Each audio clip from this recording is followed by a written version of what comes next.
what was your experience doing your first album?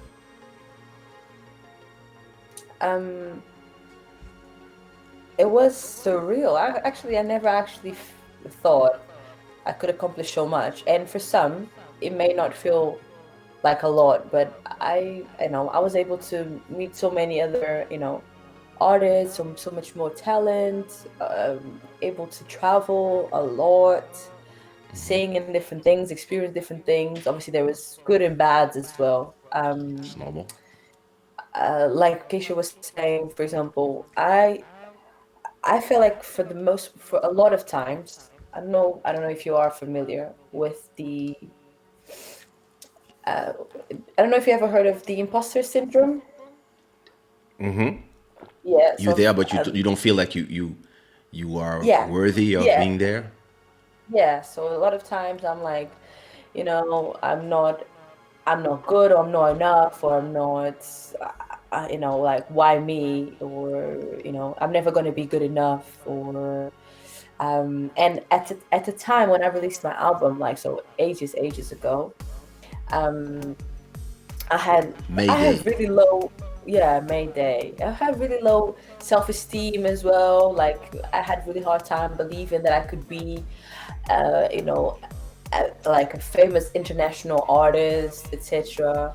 Um, Things like, for example, like even silly things that now for me it's silly. So I don't know if you guys remember, but I used to have a gap on my teeth. Yeah, I So that was remember. obviously years ago. And I used to feel so insecure about that. I used to feel like because of that, I was never going to be a successful artist. It was something that it really played with my emotions. I used to really feel a type of way because of that. Wow. I know it's ridiculous looking back at it, but because of that, I felt like, no, I'm never going to be good. People are never going to like me. People never think, or good enough or pretty enough to be, no, first, there's not many female artists, back in the days anyway. Yeah, back in the days And it was. yeah, exactly. And then I'm ugly as well. On top of that, no one's gonna listen to me. What the You know what I hell? mean? What's wrong with this Um, girl? yeah, no, right? So lots of insecurity problems, etc. But overall experience is great. Like I said, I met loads of individuals. Um, and yeah, it was great. I wouldn't have done it any other way. I probably would have changed a few things, and maybe I could Which is possibly normal. persevered. Yeah, exactly. Okay. A bit more. There was things I Did you think obviously. you would you did you think you abandoned too early or too Yes, easy? yes, I did. I did. I felt like I was at some point. I felt like if I feel that way this nowadays. If I'd maybe persevered and really fought for what I wanted, and more than anything, it's just because I felt like I I've reached a moment in my life where I needed more than just that. I needed more stability. I needed to know that I had things of my own, and I felt like pursuing music was not going to give me that. It was always up and down. I never really know if I was going to have shows or if I didn't, or whatever. And I wanted that stability, and I didn't feel like I could. I knew that I had to stay in Portugal for that, but then at the same time, I felt like there was a stage in my life where I felt like, okay, people are gonna recognize me. I'm gonna find a job. People are gonna be like, oh my God, she has a job. But what are you doing here? I used to feel so ashamed of that, of people actually recognizing me being an artist. But you are an artist, so what are you doing working, etc. So I had that mentality, which in London is completely different. Like, you see so many artists having a actual job. Yeah. And back in the day, I thought, no, you're an artist. You have an album. That's it. You made it. You're gonna boom, and that's it. And it's not. It's not. There's a lot of work that you need to put into it before. I mean, sometimes it does happen, but I feel like if you are It's really more a luck real when artist, it just yeah. happened from And out of I felt nowhere. like I just felt like I have been pursuing that dream for such a long time. I was thinking, how much longer can I go pursuing that dream? How much longer? At the time I was 21. I was thinking, I've been trying to do music since I'm 15. How much longer am I going to do this? How many more letdowns am I going to have? Or not necessarily letdowns, but I had so many more expectations for myself. And again, um, once the imposter syndrome kicked in for real, I was like, Yeah. no, I'm never going to be good enough. People are never going to listen to me. I need to find a different route for my life. I need to find something else to do with my life. But yeah, I part of me does regret it. I find it really hard to talk about it even nowadays because yeah, I find it hard to talk about it nowadays because it's something that I've given up on, something that I love to do almost. And so when people ask me, "Oh, you used to sing," I just brush it off. I was just like, "Yeah, yeah, well, it's a long time now. It's fine. Well, moving on to different subject. I don't want to talk about it because it's painful." In a way that I was like, I feel like I've let people down. I feel like people had expectations on me as well. You know, people that were listening to my music, Beleza. I felt like in a way I let people down for not pursuing, for not persevering, not the word is not pursuing, it's persevering, for not persevering a little longer, for not understanding that maybe my time was not at that specific time, or maybe I was at Yeah. the beginning of something good and I let it go. I Or yeah, but that's why I've always told you that you can live your life. Like, yeah. don't feel that you are letting me down, because if you want to go this way, the door is always open. So it's not something that you lost. At the same It, time, at the same time, how did it feel when all of a sudden you've seen all these girls explode, just as I like left, as you left the market? yeah, Like maybe all of a sudden it was now the trend. There was like the Gida and all these girls, and then the Yasmin, and then like all of a sudden girls in Kizomba was a thing, and all of a sudden every production needed their girl. And then it's like you left the throne. Just how did it feel? Like, did you, I was or just were you too busy doing your thing because you moved country, you left Portugal? Like, when I arrived in Portugal, you left, like, so because yeah, it was exactly the same. It people was the have to same year. understand that we did this whole album. I lived in France, and we did everything virtually, and she was going to the studio with Beleza. I probably didn't really go to most sessions. Vanda doesn't really need, she has this talent where we can talk on the phone and she knows what she had to do.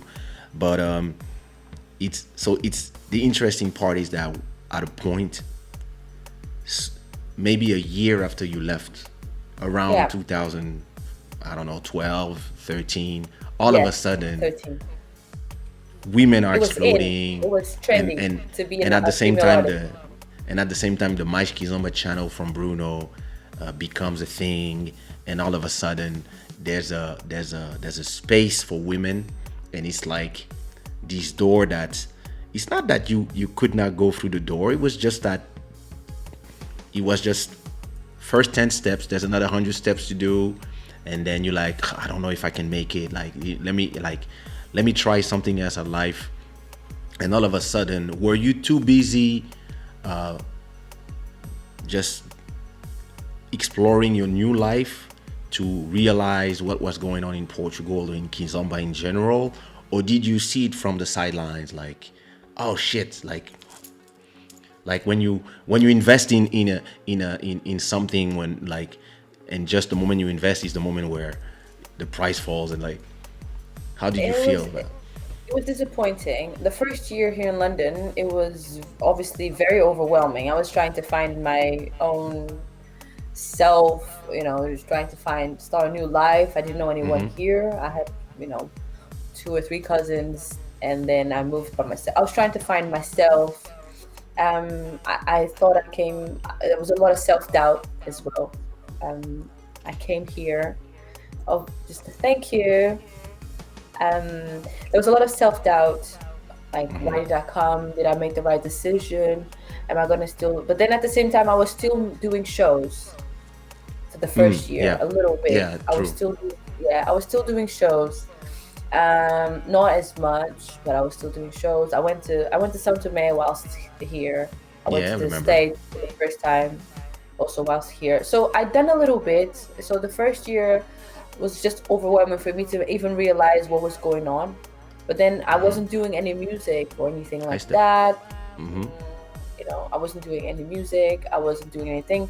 But then I only started realizing it because I completely stopped listening to Kizomba. I mean, I wasn't listening as regularly. I wasn't in so much Yeah. I in the remember there was Kizomba this time world. where you were completely into soul and hip hop. Yeah, I remember. and then I wasn't listening to Kizomba as much. And it wasn't until my cousin brought it up to me. I was like, "Oh my God, there's this artist and that artist." It's like where did this artist came from? I'm like, never heard of them before. You know what I mean? So yes, quite disappointing and I felt in a way, okay, that could have been me, or like you said, I could have gone through the door and I didn't, and it was right there. I think you Um, went through the door. You just didn't. like you said, I had 100 steps more to go, and I Yeah. didn't Yeah. I Yeah. didn't have the capacity at the time. I was young. I feel like I was young, and I didn't have that capacity to just see ahead and see how things would progress and see how things would pan out. It was more of a, okay, what can I get now? Like, Yeah. how can I ensure, okay, if at least if I do this, I know my path is going to go that way. Whether I can either dive into uncertainty or I can take a path that I know is safe. So I chose the safe path, and Yeah. it is what it is. And there are many regrets there, but I'm happy. Right now, I'm not like, oh my God, yeah. I do have times where I'm like, oh my God, why? Every time I call my Okay. mom, exactly. Every time I call my mom, she was like, um. So by the way, my mom is a subscriber to your YouTube channel. She gets notifications. She's like, yeah, Hey, no, I'm telling you, auntie. yeah. So Leave she's some like, comments, auntie. she's like, I'm I'm checking. You have a new song, or you don't have a new song. I was like, why don't you do music anymore? Do another song. Oh my God, you were so good. Blah blah blah. But so my mom is my biggest supporter. She That's thinks, she beautiful. fully believes that I should be doing music and music only.